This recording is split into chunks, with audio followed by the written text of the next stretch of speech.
जो one agriculture year है, इसका जनरल मीनिंग क्या लिया जाता है? सामान्यतः अपन एक जनरल ईयर होता है, सामान्य वर्ष होता है, उसका मीनिंग लेते हैं 1 जनवरी से 31 दिसंबर। एक फाइनेंशियल ईयर होता है, आर्थिक वर्ष होता है, उसको हम लेते हैं 1 अप्रैल से और 31 मार्च तक। और जब हमारे यहाँ मानसून आता है जनरली जून के अंदर, और ये जून से थोड़ा डिले होता है, यानी ज्यादातर जो वर्षा है ये हमारे जुलाई में होती है, तो ज्यादातर जो एग्रीकल्चर का कार्य जुलाई में अधिक होता है। इस कारण 1 जुलाई से लेके और उससे पहले वाला दिन अर्थात 30 जून, उसको हम कहते हैं वन एग्रीकल्चर ईयर।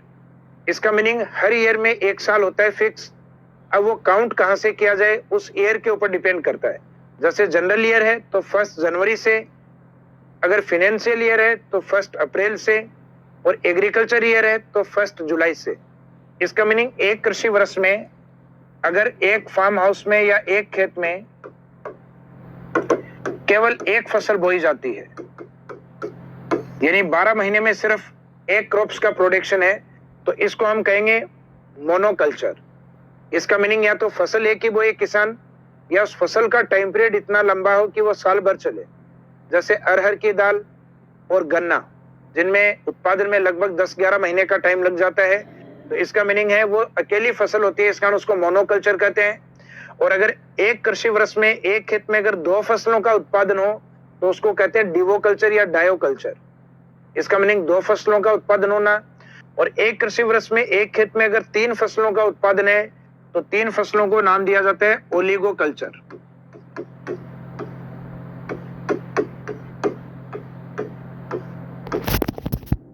और अगर एक कृषि वर्ष में एक खेत में 4 फसलों का उत्पादन है तो उसे हम नाम देते हैं रिले कल्चर।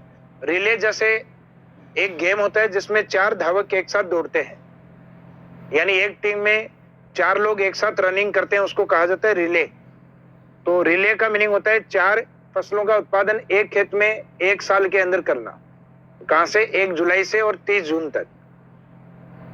तो अभी जो लास्ट में मैंने आपको कहा था मोनोकल्चर, ये कृषि कितनी बार आप कर रहे हो एक साल में अपने एक खेत के अंदर, तो वो फसल की जो काउंटिंग होगी उसके अकॉर्डिंग इसको नाम देते हैं। तो इसका मीनिंग है जब 1 क्रॉप्स हो पूरे ईयर में, तो 1 crop is grown in a field in 1 agriculture year. एक कृषि वर्ष में एक खेत में अगर एक फसल है तो इसका मीनिंग मोनोकल्चर। सेकंड, डिवोकल्चर। तो डिवोकल्चर का मीनिंग होता है कल्टीवेशन 2 क्रॉप्स, यानी ये चीज चेंज होती चलेगी आपकी। तो इसमें एक कृषि वर्ष में 2 फसलों का उत्पादन होना, डिवो या डायोकल्चर।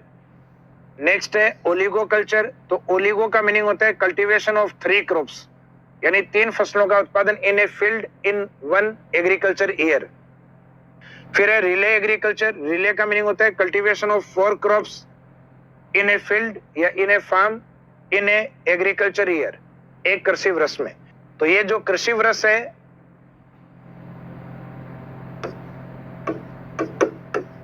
वन एग्रीकल्चर ईयर, एक कृषि वर्ष है, उसका मीनिंग आपको क्या लेना है? इसका मीनिंग लेना है 1 जुलाई टू 30 जून। तो 1 जुलाई से जस्ट उससे पहले वाले दिन, यानी 12 महीने को, इस टाइम पीरियड को कहते हैं एग्रीकल्चर ईयर। तो कृषि वर्ष का मीनिंग 1 जुलाई से स्टार्ट होता है। तो ये आप अलग से नोट में इंडिकेट करके लिख लीजिएगा।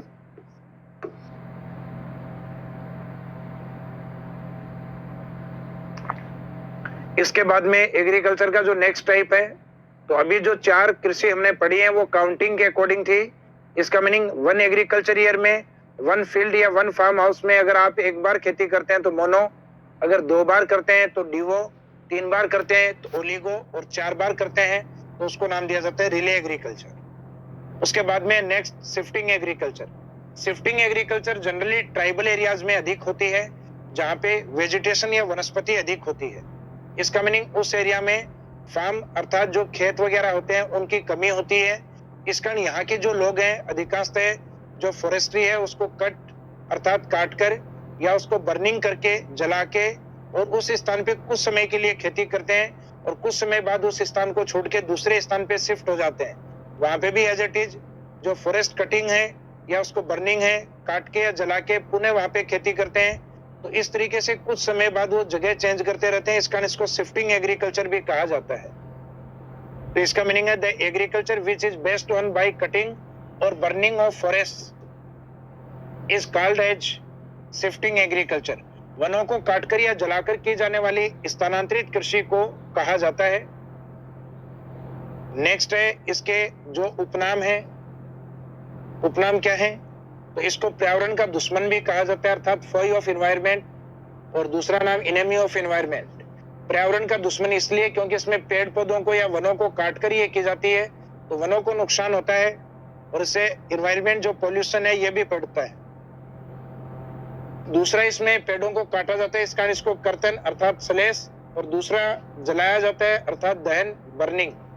तो इसे स्लेश एंड बर्न एग्रीकल्चर के नाम से भी जाना जाता है। राजस्थान के अंदर इसको एक विशेष नाम दिया जाता है वालरा एग्रीकल्चर। तो ये नाम याद रखिएगा। राजस्थान में शिफ्टिंग एग्रीकल्चर, शिफ्टिंग वर्ड है ये, इसका वर्ल्ड वाइड नेम है, अर्थात वैश्विक स्तर के उसके ऊपर इसका नाम स्थानांतरित कृषि है। बाकी इसको लोकेलिटी या स्थानीय तौर पे अलग अलग नाम से जानते हैं, जैसे कि राजस्थान में वालरा कहा जाता है और देश में इसको झूम एग्रीकल्चर या झूमिंग एग्रीकल्चर के नाम से जाना जाता है। तो झूमिंग एग्रीकल्चर या झूम एग्रीकल्चर क्या है? जब पेड़ पौधों को काट के या जलाकर की जाने वाली कृषि होती है इंडिया में, तो उसको हम झूम या झूमिंग एग्रीकल्चर कहते हैं, जो कि मोस्टली इंडिया के ईस्टर्न जो स्टेट हैं, पूर्वी जो राज्य हैं, जैसे नागालैंड, असम स्टेट, मणिपुर, मिजोरम, ये जो स्टेट हैं जहाँ पे फॉरेस्ट्री बहुत ज्यादा है और एग्रीकल्चर जो फार्म या कृषि जो स्थान है, मैदान है, प्लेन है, उनकी कमी होने के कारण सामान्यतः पेड़ों को काटकर जलाकर जो फार्म हाउस तैयार किए जाते हैं और उनमें जो खेती की जाती है वो अपने आप में शिफ्टिंग एग्रीकल्चर होती है।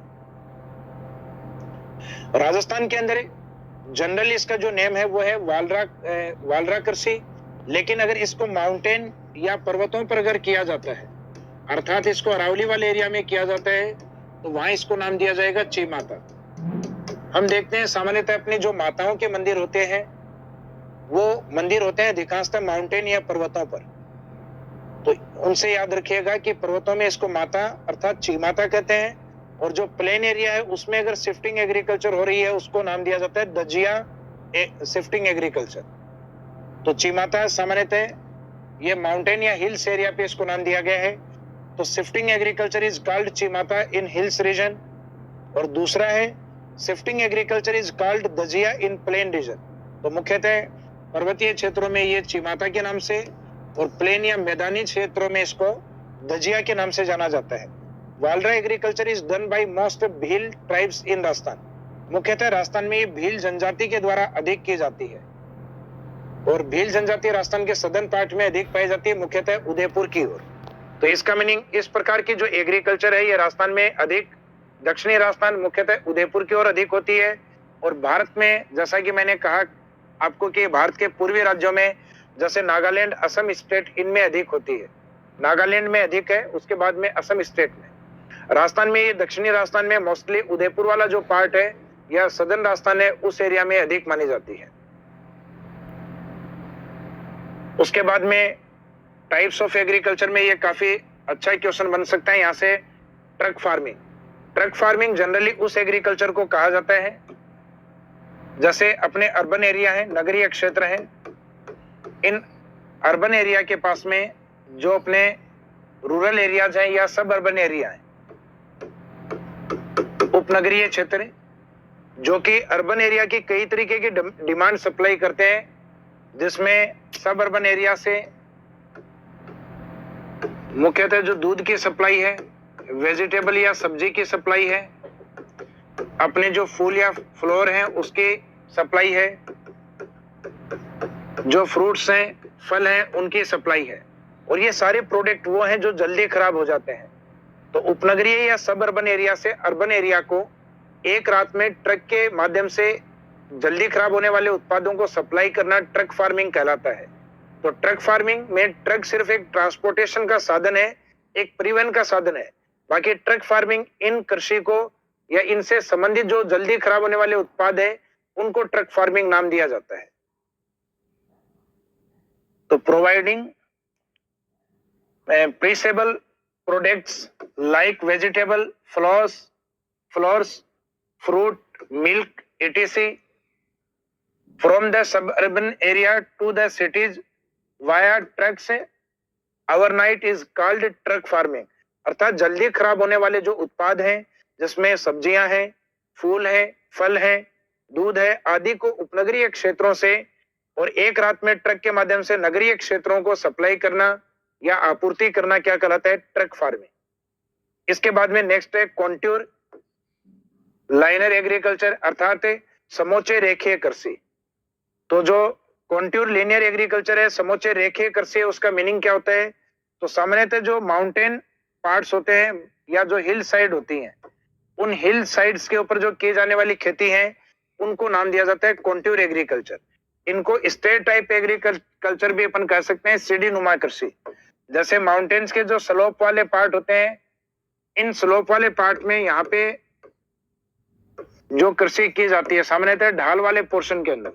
तो जो माउंटेन साइड होती है या जो माउंटेन स्लोप साइड होती है, उसके ऊपर जो की जाने वाली खेती है उसे स्टेट टाइप, सीढ़ी नुमा या कॉन्ट्योर एग्रीकल्चर कहा जाता है।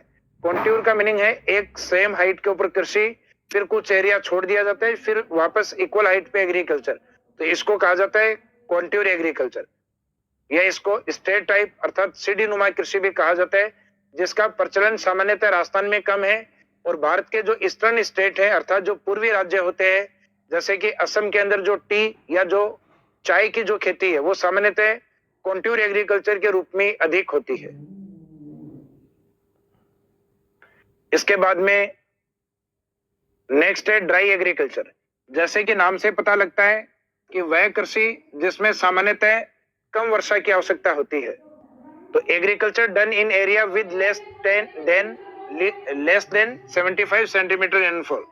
तो वह कृषि जो मुख्यतः 75 सेंटीमीटर से कम वर्षा पे डिपेंड करती हो, यानी उसमें बहुत अधिक वर्षा की आवश्यकता नहीं होती। जैसे कि अपने जो मूंग है, मोठ है और जीरा यानी क्यूमिन, गुआर आदि का जो प्रोडक्शन है वो 75 सेंटीमीटर से कम वर्षा में हो जाता है।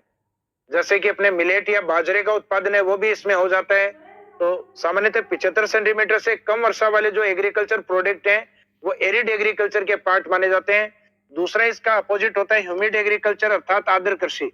Agriculture done in area with more than 75 centimetre rainfall अर्थात वो कृषि जिसमें 75 सेंटीमीटर से अधिक वर्षा की आवश्यकता है। इसका मीनिंग जो 75 सेंटीमीटर है ये आपके लिए एक बेस है। इससे कम वर्षा है तो एरिड एग्रीकल्चर वाला, और इससे अधिक वर्षा वाली अगर खेती है तो इसका मीनिंग वो एग्रीकल्चर जो ज्यादा पानी पे डिपेंड होती हैं उन्हें ह्यूमिड एग्रीकल्चर कहा जाता है। जैसे एग्जांपल सुगर केन जिसमें अप्रोक्सीमेट 125 सेंटीमीटर रेनफॉल की आवश्यकता होती है। राइस जिसमें मोस्टली 150 टू 200 सेंटीमीटर रेनफॉल की आवश्यकता होती है। जूट जिसमें अप्रोक्सीमेट 150 सेंटीमीटर रेनफॉल की आवश्यकता होती है। नेक्स्ट है टी जिसमें मुख्यतः मोर देन 200 सेंटीमीटर रेनफॉल की आवश्यकता होती है। मीनिंग है ये वो सारी कृषि हैं जिसमें सामान्यतः 75 सेंटीमीटर से अधिक यानी 75 सेंटीमीटर से ज्यादा वर्षा की आवश्यकता हो, उस कृषि को कहते हैं आर्द्र कृषि। और 75 सेंटीमीटर से कम वर्षा के ऊपर अगर प्रोडक्शन हो जाए तो उसे कहते हैं एरिड एग्रीकल्चर। अब दूसरा जो पोर्शन है वो है साइंटिफिक टाइप्स ऑफ एग्रीकल्चर। तो अपन जो पोर्शन कवर कर रहे थे इंपोर्टेंस ऑफ एग्रीकल्चर के बाद में यानी कृषि के महत्व के बाद में टाइप्स ऑफ एग्रीकल्चर, उसमें अपने जनरल टाइप्स कंप्लीट हो गए हैं। क्योंकि इस टॉपिक को अपन ने टाइप्स ऑफ एग्रीकल्चर को 2 पार्ट्स में डिवाइड किया था, सामान्य प्रकार और दूसरा साइंटिफिक टाइप्स यानी वैज्ञानिक प्रकार। और जैसा कि मैंने बताया कि वैज्ञानिक प्रकार में आपके प्रोडक्ट फिक्स होते हैं। जैसे सेरीकल्चर है तो सेरीकल्चर में रेशम के कीट पाले जाते हैं, जो सिल्क वॉर्म होते हैं उनको पाला जाता है और उससे रेशम प्राप्त किया जाता है। तो इसमें जो प्रोडक्ट है आपका वो फिक्स होता है, संबंधित जो उत्पाद है वो फिक्स होते हैं। अर्थात एग्जामिनर यहाँ से देता है कि जो सिल्क वॉर्म है यानी जो रेशम के कीट पालन है उस खेती को क्या कहा जाता है, तो आंसर रहता है सेरीकल्चर। सेकेंड है आपका एपी एरीकल्चर। एपीएरी कहा जाता है सामान्यतः जहां मधुमक्खी पालन होता है। मधुमक्खी पालन वाले में जो प्रोडक्ट है ये होता है आपका हनी। तो जिसमें हनी प्रोडक्ट होता है यानी शहद उत्पादन होता है। तो जिसमें मुख्यतः उत्पाद आपका शहद है या मधुमक्खी पालन है, उस कृषि को हम क्या कहेंगे, उसे हम एपीएरी अर्थात एपी कल्चर के नाम से जानते हैं। नेक्स्ट है विटीकल्चर। विटीकल्चर में एक ऐसा उत्पाद जो खट्टा होता है अर्थात जो अंगूर है, अंगूर का उत्पादन अधिक होता है, एग्रीकल्चर ऑफ ग्रेप्स या कल्टीवेशन ऑफ ग्रेप्स। तो अंगूर का उत्पादन करना या अंगूर की खेती करना वो अपने आप में क्या है, विटीकल्चर। रेशम के कीट पालना एपीकल्चर, सॉरी सेरीकल्चर, और मधुमक्खी जो पालन है वो कहलाता है एपीकल्चर। उसके बाद में आता है next vermi culture. Vermi culture में मुख्यतः केंचुओं को पाला जाता है जो कि अपनी लैंड फर्टिलिटी को बढ़ाते हैं, जो कि फर्टिलाइजर या उर्वरक बनाने के काम में आते हैं। तो कल्टीवेशन ऑफ अर्थवर्म, अर्थात मुख्यतः जो केंचुओं का जो पालन होता है वो आता है अपना वर्मी कल्चर के अंदर, जो कि लैंड फर्टिलिटी को बढ़ाते हैं। इस कारण इन्हें किसान के मित्र यानी फ्रेंड ऑफ फार्मर्स के रूप में इनको जाना जाता है। इसके बाद में आता है पोमोकल्चर। पोमोकल्चर में मुख्यतः फ्रूट या फलों का उत्पादन किया जाता है। तो फलों से संबंधित जो खेती होती है इसे पोमोकल्चर, जिसमें मुख्यतः सभी प्रकार के फल, फूल और सब्जियां ये शामिल होती हैं, उसे नाम दिया जाता है गार्डन्स या हॉर्टिकल्चर्स। तो मुख्यतः जो फल, फूल, सब्जी सभी प्रकार की खेती से संबंधित है वो हॉर्टिकल्चर। नेक्स्ट है फ्लोरिकल्चर। फ्लोरिकल्चर का मीनिंग है फूलों का उत्पादन, कल्टीवेशन ऑफ फ्लावर्स। उसके बाद में जो पीसी कल्चर है, तो पीसी कल्चर का मीनिंग होता है जहां मुख्यतः फिशिंग का उत्पादन होता है, अर्थात मत्स्य पालन जो होता है। तो फिशिंग अर्थात मत्स्य पालन है, उसी को अपन कहते हैं पीसी कल्चर। नेक्स्ट है ओलिवी कल्चर या ओलिव कल्चर। तो ओलिवी कल्चर के अंदर ओलिव का उत्पादन अर्थात जैतून का जो उत्पादन है वो ओलिवी कल्चर के नाम से फेमस है। नेक्स्ट है वनों का उत्पादन करना। जैसे जनरली हम देखते हैं अपने घरों के आसपास या बारिश के टाइम में रोड के आसपास कुछ लोग हैं जो कि प्लांट्स को लेके बैठे रहते हैं, जिसको हम कहते हैं जनरली नर्सरी का कार्य। तो जो नर्सरी है जहां पे पौधे या छोटे प्लांट्स जो तैयार होते हैं जिनसे बाद में बड़े पौधे या वन या फॉरेस्ट तैयार किए जा सकते हैं, तो वनों की जो खेती होती है वो सामान्यतः सिल्वी कल्चर के नाम से प्रसिद्ध होती है। और एक है ओलेरी कल्चर।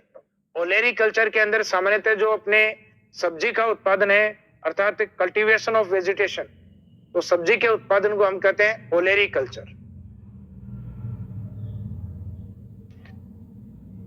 इसके बाद में नेक्स्ट है एग्रीकल्चर के अंदर क्लासिफिकेशन ऑफ एग्रीकल्चर क्रॉप्स, कृषि फसलों का वर्गीकरण। कृषि फसलों का जो वर्गीकरण है सामान्यतः दो तरीके से किया जाता है। अभी तक जो लास्ट पार्ट अपने पढ़ा है इस टॉपिक में वो पढ़ा है टाइप्स ऑफ एग्रीकल्चर, कृषि के प्रकार। और कृषि के प्रकार एक तो थे जनरल टाइप्स और थे साइंटिफिक टाइप्स। और अब यहाँ जो कवर कर रहे हैं वो क्लासिफिकेशन ऑफ एग्रीकल्चर अर्थात कृषि का वर्गीकरण। ये इस चैप्टर का नेक्स्ट पार्ट है, सी पार्ट, जिसमें एग्रीकल्चर का वर्गीकरण एक तो सीजन अर्थात ऋतु या मौसम के अकॉर्डिंग किया जाता है, और एक दूसरा किया जाता है on the basis of usage अर्थात उपयोग के आधार पर कृषि फसलों को डिवाइड किया जाता है। तो इसमें हम ये कवर करेंगे स्टार्टिंग में मौसम के आधार पे। सामान्यतः जो मौसम है उसके अकॉर्डिंग जो एग्रीकल्चर या जो क्रॉप्स हैं इनको 3 पार्ट्स में डिवाइड किया जाता है। इसमें फर्स्ट पार्ट के अकॉर्डिंग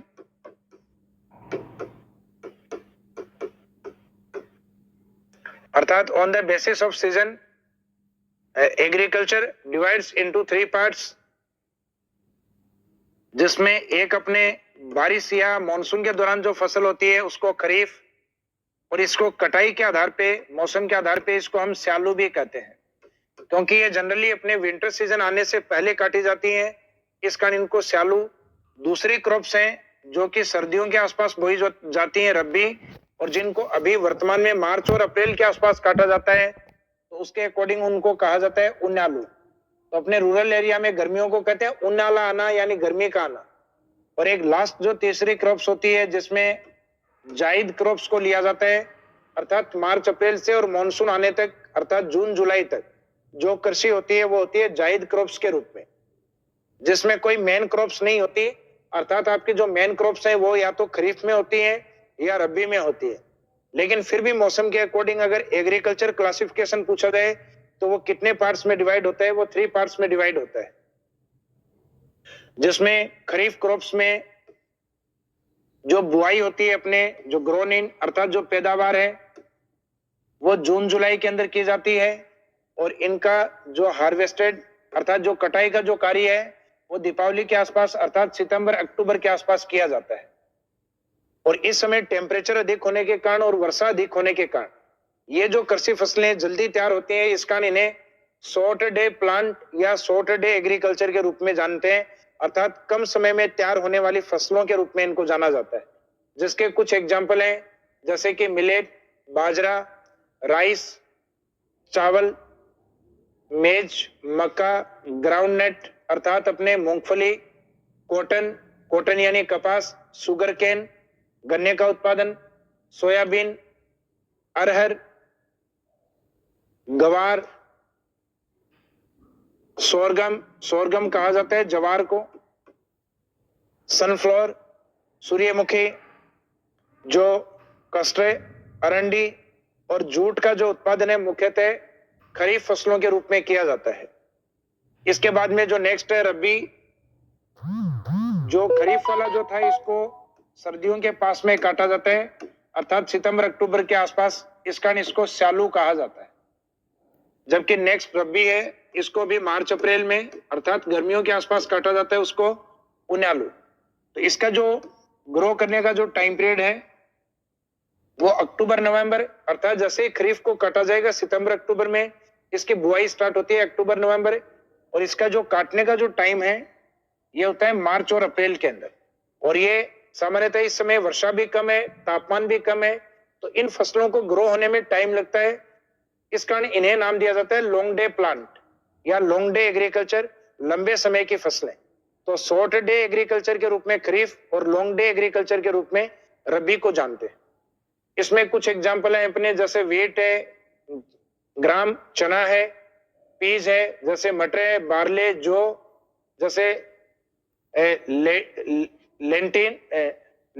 लेंटिल अर्थात जो मसूर है, और फेन्यूग्रीक, मेथी, मस्टर्ड, तारामीरा, इसबगोल, कोरिएंडर, गार्लिक, जिंजर, ओपिम, अफीम जिसको कहते हैं अपन, टेरेमेरिक, और चिली, क्यूमिन,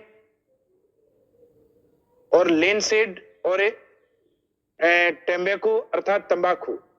तो ये वाला जो पार्ट है ये मुख्यतः जो क्रॉप्स के एग्जाम्पल हैं, ये सारी आपके रबी क्रॉप्स के हैं।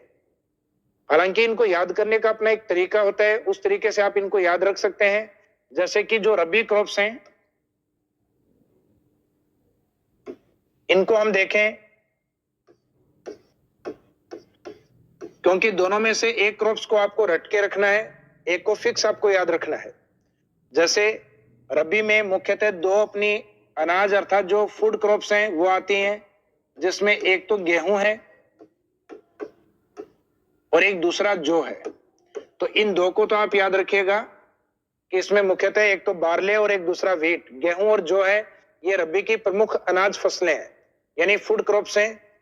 मुख्यतः इसमें अनाज के रूप में ये दो ही उत्पादित होते हैं, गेहूं और जौ। बाकी इसमें तीन प्रमुख दालें आती हैं, और दालें इसकी मसूर हैं, रबी की मसूर है, यानी एक तो मसूर है, एक ग्राम या चना है, और एक पी अर्थात जो मटर है। तो इस समय की रबी की दालें मसूर हैं, जैसे मसूर है, एक चना है और एक मटर है। इसके बाद में आपको अगर सब्जी बनाने का तरीका पता है, जैसे अपन जनरली गैस के ऊपर कढ़ाई को रख के और सब्जी बनाते हैं, तो उसमें सबसे पहले इसमें अप्लाई किया जाता है तेल, और तेल में सबसे ज्यादा तेल यूज करते हैं सरसों का।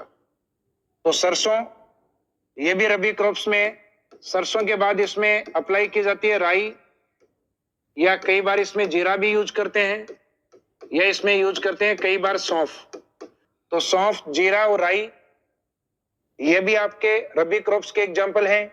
और सब्जी में ये डालने के बाद उसके बाद यूज किया जाता है लहसुन, गार्लिक या अनियन, प्याज, या फिर यूज किया जाता है इसमें अदरक। ये अगर जब पक जाते हैं तो उसके बाद में अपन जनरली मसाले का यूज करते हैं, जिसमें अपनी चिली हुई, मिर्च,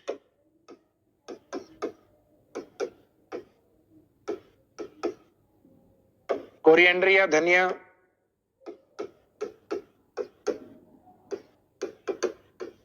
टेरेमेरिक अर्थात हल्दी, और सब्जी आज हम तैयार करेंगे मेथी की।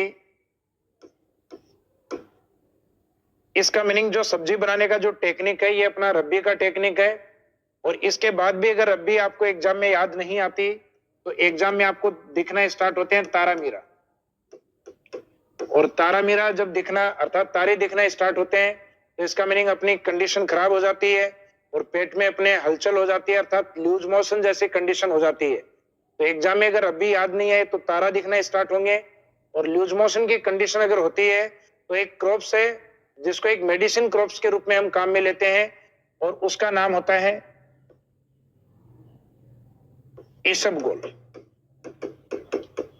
तो ये जो इसबगोल है ये भी आपके रबी क्रॉप्स में है, और कुछ ऐसी फसलें जिनको सामान्यतः अपन नशे के रूप में काम में लेते हैं या कई मेडिसिन वगैरह बनाने के काम में भी लेते हैं।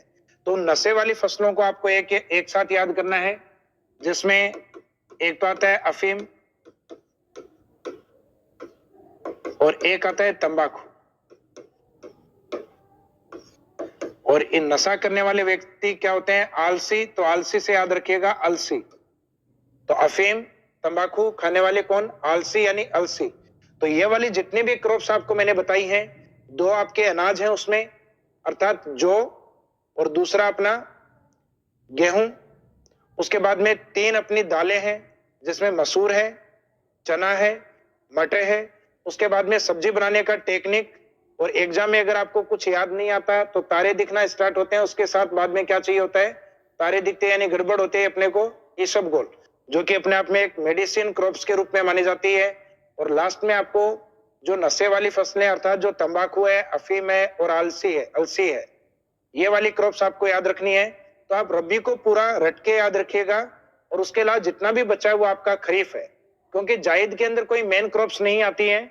जायद के अंदर मुख्यतः एक तो अपने जो ग्रीन वेजिटेबल हरी सब्जियां हैं जो गर्मियों में आती हैं अपने, एक वाटरमेलन अर्थात जो तरबूज है, और एक मस्क मेलन अर्थात जो खरबूज है।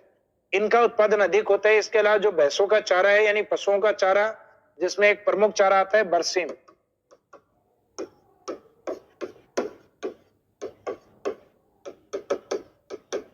पशुओं का चारा मुख्यतः इस समय ज्यादा तैयार किया जाता है क्योंकि कोई मेन क्रॉप्स इस समय नहीं होती। और टोटल अपनी जो मेन क्रॉप्स होती हैं अर्थात जो खरीफ और रबी हैं, उसमें ज्यादातर जो उत्पादन जो फसलें जो बोई जाती हैं वो मोस्टली अपने 65% खरीफ में बोई जाती हैं, और 35% जो क्रॉप्स हैं वो अपने रबी में बोई जाती हैं। इसका मीनिंग ये सिर्फ क्रॉप्स का डिवाइडेशन है, प्रोडक्शन का नहीं है। प्रोडक्शन या उत्पादन सामान्यतः रबी फसलों का अधिक होता है, जबकि जो क्रॉप्स या फसलें वो अधिकांशतः खरीफ क्रॉप्स के रूप में अधिक है और रबी क्रॉप्स के रूप में फसलें कम होती हैं। अब इसका जो एक सेकेंड पोर्शन है, यानी जो ये पोर्शन अपन ने स्टार्ट किया था क्लासिफिकेशन ऑफ एग्रीकल्चर क्रॉप्स, कृषि फसलों का वर्गीकरण, इसमें ये वाला पॉइंट अपना कवर हो चुका है अर्थात मौसम के आधार पर फसलों का वर्गीकरण। अब जो नेक्स्ट पार्ट है on the basis of usage अर्थात उपयोग के आधार पे फसलों का जो कौन कौन सी फसलों को उपयोग के अकॉर्डिंग किस किस पार्ट्स में डिवाइड किया जाता है, वो वाला पार्ट हम कवर करेंगे अपनी नेक्स्ट क्लास में, जिसमें हम देखेंगे कुछ फसलें जो लैंड फर्टाइल क्रॉप्स हैं, कुछ कैश क्रॉप्स के रूप में हैं, कुछ फसलें हैं जो अनाज के रूप में यानी फूड ग्रेन के रूप में, खाद्यान्न के रूप में, कुछ पल्स के रूप में, दालों के रूप में, कुछ ऑयल सीड क्रॉप के रूप में अर्थात तिलहन फसलों के रूप में। तो हम उनके यूज के अकॉर्डिंग उनको अलग अलग पार्ट्स में डिवाइड करके उनका स्टडी या अध्ययन करेंगे। तो इस क्लास में हम इस टॉपिक को यहीं समाप्त करते हैं। नेक्स्ट क्लास में इस टॉपिक का आगे का पार्ट हम स्टार्ट करेंगे अर्थात